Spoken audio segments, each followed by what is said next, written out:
Hey guys, so today I just wanted to sit down and have a little talk with you guys um, about my health.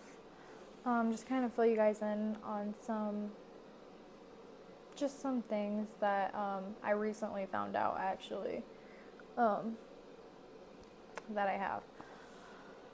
So, backtrack, last year in May, I had my first son. And when I went into the hospital, they went to do my epidural, and they were really struggling and told me that they found some curvature and it was kind of hard to get the needle in. Luckily, they did get it, and that was a successful epidural. Well, after that, I was a little bit skeptical because my dad does have scoliosis. So just knowing that in the back of my mind, I was like, maybe I should just go get checked out. So I went to my family doctor, and they recommended after I had given birth to get some scans done. Well, at the time when I went, it had been quite a while in between both of my sons. And so I was pregnant with my second by the time I went to my doctor over it. I don't know why I waited so long. So fast forward to my second son, in September is when I gave birth to him. So yes, I had a kid back to back. My second is now 3 months old. But when they went to do that epidural, I let the technician, whatever you want to call him, know that the last time they did it, that they let me know my spine was curved. I'm gonna be for real, my experience this birth was pretty traumatic, and a lot of people at this hospital really made it hard on me. I'm already hormonal, emotional as it is, being pregnant, about to give birth, and people really made it a traumatic experience, which birth is supposed to be beautiful. A lot of people were rude and really upset me, but I did stand my ground and I stuck up for myself and my kids, because as a mother, when someone comes at you over your child and your decisions and try to slyfully put their input in on what they think you need to do, the mama bear does tend to try to come out in me. So I guess you could say this is kind of a story time as well as a talk about what I found out during all this traumatic experience. So anyway, when I went to have my son, not only was the guy who did my epidural like insanely rude, he actually made my mom walk out of my room and go straight to the desk where all the ladies were sitting and put in a complaint with him, because he was just very, very rude and about had me in tears. So when he went to do the epidural, he kind of ignored that I told him and let him know that my spine was curved, and just quickly, like, this man was like in a rush, like trying to get stuff done, which I understand, like being in the medical field, like you do have a lot of patients to see. I know he had more epidurals to do. There's a lot of women there giving birth, but at the same time, when you're dealing with a patient, you can't take your stress out on me. I'm already stressed enough. I'm about to have a baby. So since he didn't listen, he just hurried up and put the needle in. And then when I went to lay back, only the left side of my body got numb. And I had already waited over 3 hours for this epidural, just sitting and waiting. And because of that, they could not break my water, which I was already struggling enough. I was in labor for many, many hours. This was like the very early morning hours of like midnight or 1 a.m. And so I was exhausted and just so over it at this point. So we called him back, and he got really upset because he did not want to come back and redo it. because I was like, I can feel my whole side. I could lift my entire leg up. I felt everything they were doing. So I was like, I am not letting you break my water until I am numb. So they would not break my water. So we sat for another like 2.5 hours till he could come back and redo it. So when he finally came back to redo it, he once again got really rude with both me and my mom and looked me in the face and says, you realize when I go to redo this, it might not work at all for you? Like, you have a chance that it ain't gonna work at all. And I was like, well, I'll take my chances. I want it redone. Because he didn't listen to me about my spine being curved, because my first birth, which was actually almost 100 times better, even though I tore, than compared to this one, because he made it traumatic. But at the same time, I did not tear with this birth, so my recovery rate was way better and a lot easier and faster. So he redoes it and actually listens and put it, since my spine was curved, my spine is curved to the left. He put it more towards the right. And because he redid that the right way and took his time, it worked on both sides. I wish he would have just listened to me the first time. But that's why speaking up for yourself is so important. So I got that redone. And so then I had my son, whatnot. There was a few more things that happened at the hospital. Like one of the, she was the pediatrician for the hospital, pushing a lot of things on me and got real crappy with me over it. And I actually kept my mouth shut and just looked at her and shook my head, because I'm like, I don't have to listen to anything you're saying, because I am his mother and those are my decisions. So I just pretty much ignored her and moved on. So once we got out of there, I was so happy and grateful, and it was just a wild ride. It was, my labor for my second birth was like 18 to 20 hours long, and my first birth was only 12. And everything went so smooth. Everything happened on its own. They didn't have to induce me. They didn't have to give me Pitocin or break my water like this past birth, which I've always heard the second is so much faster. Don't always believe that, because it's not.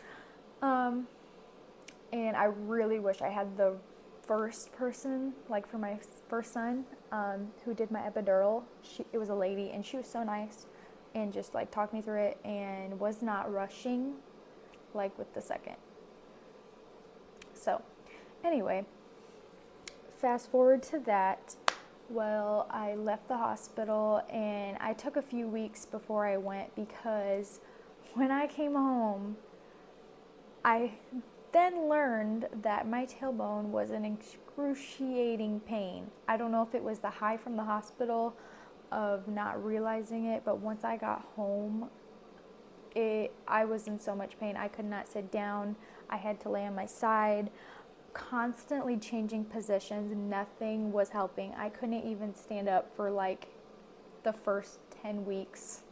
The past few weeks, it has tremendously gotten better, but still at the same time, it still hurts really bad. Like right now, I'm leaning forward, because if I lean back on my tailbone, it hurts really bad. Car rides are the worst, and I constantly shift to one side to try to help the pain. So because of that, I wanted to try to heal. I thought hopefully it was just bruised, but I did some research, and I know you can't do anything for a broken tailbone besides therapy, which sometimes that doesn't help, as well as like a donut seat, but I didn't even try it. I just used a pillow. So I did go to my doctor over it, and she was like, I'm so sorry, I can recommend a therapy for you. And she's like, but we can't really do anything for that, because when you give birth, your baby comes in direct contact with your tailbone, because they're all connected. So my son actually did sit in the birth canal for a while, because it was kind of weird. They thought my son wasn't coming out like he was supposed to, and that I wasn't fully dilated. So they made me stop pushing, and I could feel him out. Like I felt him in me moving around, and I was like, I need to push. He's there. Like I feel everything. And they started rolling me around, which I'm assuming is why my tailbone broke. I feel like if that wasn't happening and that he wasn't in the birth canal and they didn't move me and I just would have pushed him, maybe that would have prevented it. So anyway, severe pain. I am now 3.5 months postpartum and still struggling with this pain, and I guess bruised heal up within 6 to 8 weeks. So clearly mine was broken. So I still struggle with that too. But once I kind of got it to where it was okay and I could like go out and about and stuff is when I got the, I did take a fall down. We have a lot of hardwood stairs and I took a really hard fall, and that's what motivated me to go get the scans then because just to check if everything else was broken. Well, I go to do that, and the hospital is just more worried about me hitting my head that they didn't even listen to me about my back. So, didn't find anything out with that night. So then, fast forward, I set up an appointment with the same family doctor, and she said, okay, we'll have a full workup of your spine done, like we said, after you gave birth because of radiation. So I go have those done, and I get the results back, and I do have not severe enough to where I will need surgery or anything, which thank God, but they did tell me I needed to get therapy and also support care, which I'm assuming is a brace. But I did have my first therapy today for it, actually. So scoliosis basically is when your spine is like all out of whack. Well, mine is Levoscoliosis, which it's like shaped like a C, and it curves to the left and goes back down, which I was in therapy when I was pregnant with my second son for my hips, because one of my hips, so my left hip is like this and my right hip is like this. So because of that, when I was pregnant and they got loosened up, I was constantly in and out of place, popping. So I was getting therapy for that then, but at the time, I wasn't for sure I had scoliosis because I hadn't gotten checked. And so they told me that they didn't think it was caused from that. Well, when I got my scans done and then they looked at the picture, she said, oh, okay, where your spine is curved, it makes more sense why your hips would be like that because of the way your spine is. So she thinks it is caused from that. So why my hips are unaligned, why one of my legs are longer than the other. So it does run in my family, so I'm not surprised. So I have gotten, or I do have some pain, moderate pain from it, especially in my shoulders and my neck to mid and lower back. Especially my lower back, but I think that is also caused from the epidural, making it worse. But the mid back, where the curve is where I do have a lot of pain, especially if you push on my spine, I really feel it. So I'm doing physical therapy once a week to try and help with any pain and hopefully prevent it from worsening. Because you have scoliosis, they like to monitor you, and because it can worsen, especially with age. So I will be monitored over the years to make sure it hasn't worsened. So yeah, just wanted to chit chat and do, I guess, a little story time about my traumatic experience with epidurals at the hospital. It's really no fun. And I just really wish people would be more kind and be more understanding of each other, because being in that situation and now looking back, I really don't understand how I kept it together, because I did not end up breaking down and crying, but I look at myself and I just, like, my heart breaks knowing what I went through during such a sensitive and memorable, beautiful time that should have been something that I enjoyed. It was supposed to be special, but a lot of people in the healthcare system really ruined that for me, and I really feel for a lot of other moms that go through the same thing. So I really understand why a lot of mothers do at-home births. I really wanted to, but I was not allowed to because I was GBS positive. So I was not allowed to have that decision, just because they wanted to watch out. I guess there can be a lot of complications with babies getting strep B, or strep B positive, not GBS. I don't know, whatever that is. But babies can get strep B within a few days after birth, and it can be really deadly. So they really like to watch you. That's why they kept me. I was in the hospital for almost 3 days because they like to monitor to make sure baby's okay, which I can get behind, but at the same time, birth is supposed to be a natural thing. So I really feel like I should have given the opportunity to want to give birth, and if everything went okay, then there was no need for hospitalization. There really is no need for hospitalization in birth in general. But just because I don't have a high pain tolerance when it comes to contractions with my first, I got to 8 centimeters, and I said, forget it, I need the epidural, give it to me now, because I could not handle it. I was like, I cannot see myself going any further, and thank God I did, because I ripped and had quite a few stitches. I would have felt all of that, and that would have been awful. So I think with my second, I definitely could have gone without, because I was not feeling the contractions like at all. I could feel the tightening, but people had to pretty much tell me when I was having one, because it really wasn't painful. So I really think I could have just held off, but they wanted to break my water. So I was like, I don't want to feel that. So I went the epidural. So yeah, that's my little story time. And just a little information about my health, and so if I talk about it in future videos, y'all will know.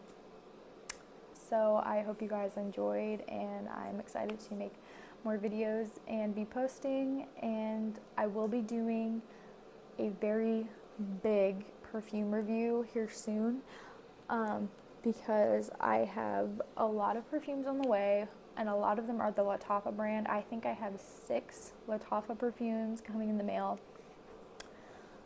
to review, and then I have 2 Sheen brand perfumes that I'm excited to review because I've never gotten a Sheen perfume. I have heard some mixed reviews on them. And then I also ordered Britney Spears, I think it's Candied Fantasy, and I have seen so many really good reviews, so I'm really excited to get that one in the mail. So be on the lookout for that video. It might be a while. I don't know what's going on with FedEx and USPS and UPS in general, but packages are like not showing up or insanely delayed. So currently I am dealing with that with 2 of my packages. So I'm like, they were supposed to be in today. It didn't show up, and I have not gotten an update. So I guess you guys will find out if this stuff ever comes in, and I'm hoping it does, so I can do this review for you guys, and let you know if these perfumes are worth it, because these are very cheap perfumes, a lot of them. The Britney Spears perfume was the most expensive, but the 5-pack, I got a 5-pack on sale. It was originally $100 for $30 of the Lattafa perfumes, a 5-pack. So I'm really excited about that. And then I got the Yara candy, which I talked about in my last video. So, and then all those other perfumes. So we'll have a large perfume haul. Ugh, can't get my words out. And then later down the road, I do want to do a full perfume collection that I have. And then I am going to be working on the husband tag for you guys. So yeah, I hope you guys enjoyed, and I will see you guys next time.